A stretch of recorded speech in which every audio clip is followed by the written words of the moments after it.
All right, so I got an update for you guys here on Nina Turner's attempt to join Congress by winning that special election up in Ohio. So the last time that we talked about this, we covered the polling results and how Nina Turner had like 50% when her next best opponent, Shontel Brown, was at 15%. This induced a significant panic among the Democratic establishment. You had Hillary Clinton joining in and endorsing Shontel Brown, her main primary opponent. And that was really, we talked about that as the kiss of death because it ended up resulting in Nina Turner's biggest fundraising haul of the entire campaign. Now we have another addition to this, James Clyburn, who is another top establishment Democrat, and he is joining in the race to endorse Nina Turner's opponent, Shontel Brown. And really, this is just emblematic of the panic that you see in the establishment when somebody like Nina Turner, who is a genuine fighter for a lot of the policies that we advocate for on this channel, but she's a genuine fighter. She has some of the leadership qualities that I've been critical of the squad in lacking, and so I think the Democratic establishment realizes this. They worry about this, and specifically, I want to talk about this advertisement. So Nina Turner put out an advertisement. It's no secret that she supports Medicare for All, the policy, right?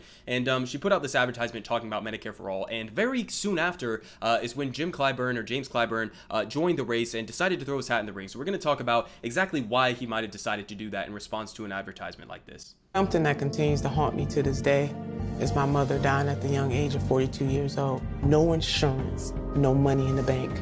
So when I fight for Medicare for All, I'm fighting for my mama who's not here and working class people who need to have health care as a right, not a privilege. The poor, the working poor, and the barely middle class should live a good life. Wealth should not dictate whether or not you have access to health care. I'm Nina Turner, and I approve this message. Right. So pretty good advertisement there. She cuts straight to the point, right? We know the flaws. We know the justifications for having a Medicare for All system. It's what the rest of the developed world is doing right now. We're the only country that basically has an entirely privatized, rapacious, for-profit healthcare system that results in 500,000 roughly bankruptcies per year and like 40 to 60,000 deaths per year due to a lack of healthcare. So that's the situation we have right now in our healthcare system. You guys are all aware of this. Medicare for All is the answer to that. It's supported by the vast majority of the country, so should not be anything controversial, right? But if you take a bunch of money from big pharmaceutical companies, you take a bunch of money from the health insurance lobbying groups, then it might be controversial to you. And in fact, James Clyburn is that guy. So Clyburn has taken more than $1 million in pharma money in a decade, far surpassing peers. So just to give you a little bit of context before we get into his justification for why he is stepping into this race, understand this context, okay? He is one of, if not the single biggest recipients of big pharma bribes, as we should be calling them, bribes in addition to bribes from the private health insurance companies. So here's his explanation for why he did this. So on Tuesday, Mr. Clyburn, the number 3 House Democrat, took aim at one of Mr. Sanders' most outspoken acolytes. I don't really like how they phrase that as an acolyte because Nina Turner has a long history within the Cleveland district, and people there know her because of her previous political work even before Bernie Sanders. But anyways, Nina Turner, a hero to the left who is surging in her campaign in Ohio to claim the Cleveland-based congressional seat vacated by Marcia Fudge. And in a rare intervention into the party primary, Mr. Clyburn, a veteran lawmaker and the highest-ranking black member of Congress, endorsed Shontel Brown, Ms. Turner's leading opponent. He said his decision to back Ms. Brown, the chairwoman of the Cuyahoga, sorry if I mispronounced that, Cuyahoga County Democratic Party, was not about Mr. Sanders or even Ms. Turner, who remains the favorite before the contest on August 3rd in the heavily Democratic district, but he took a swipe at what he called sloganeering of the party's left, which has risen to power with calls for Medicare for All and to abolish ICE and defund the police. Quote, "What I tried to do is demonstrate by precept and example how we are to proceed as a party," Mr. Clyburn said in an interview. "When I spoke out against sloganeering like Burn Baby Burn in the 1960s and defund the police, which I think is cutting the throats of the party, I know exactly where my constituents are.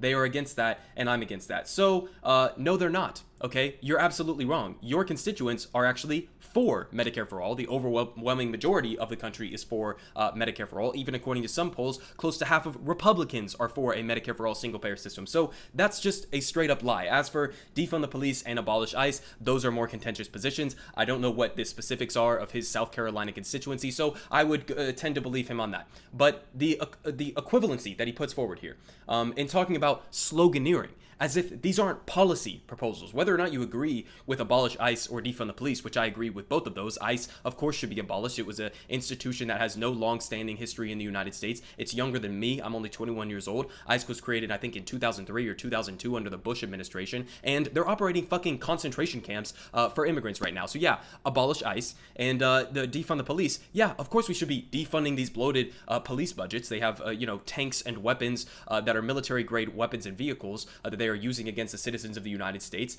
disproportionately against black Americans. And yeah, of course, we should be defunding the police and reallocating those bloated police budget resources towards more effective community-based programs. So I support both of those things, but especially Medicare for all. What the fuck are you talking about, dude? This is not a slogan, okay? This is about providing universal healthcare to all Americans. That's what it's about. You support a system, Mr. Clyburn. You support a system in which you want rapacious, as Kyle Kalinske famously calls them, mafia middleman health insurance companies that exist for no purpose whatsoever other than to rip you off between you seeking care and getting that care from a doctor. So these health insurance companies provide no service. They provide no value. They just exist to rip you off and price gouge you. And that's the system that he wants to support and maintain, even though, again, even his own constituents support Medicare for all. So he's absolutely lying when he says that he's representing his constituents. He's not. He's representing these motherfuckers. He's representing the people who are bribing him with gigantic campaign donations. So listen, it's not a secret, okay? All of these establishment Democrats, whether it's Hillary Clinton, whether it's James Clyburn, whether it's any other establishment Democrats that wants to